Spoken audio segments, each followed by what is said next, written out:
توصیه بعدی، تلاش جدی و همه جانبه برای غلبه دادن گفتمان انقلاب در دانشگاه. نگید تو دانشگاه دیگه نمیشه کاری کرد. شنفتم اینو که بعضیا میگن آقا دیگه تو دانشگاه نمیشه کار. نه آقا، تو دانشگاه خیلی میشه کار کرد. اتفاقا تو دانشگاه باید کار کرد. کی باید تو دانشگاه کار بکنه؟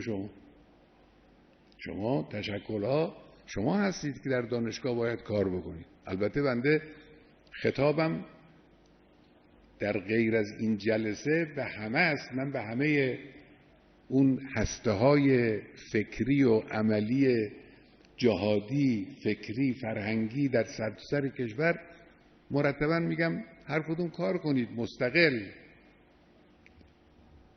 و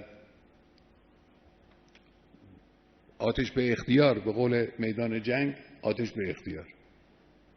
البته ستاد مرکزی وجود داره در جنگ، او دستور میده، قرارگاه مرکزی وجود داره دستور میده. اما اگر چنانچه قرارگاه رابطش قطع شد یا قرارگاه عیبی پیدا کرد، اینجا فرمانده دستور آتش به اختیار میده. خب شما افسرهای جنگ نرمین دیگه، قرار شد شما افسران جوان جنگ نرم باشید.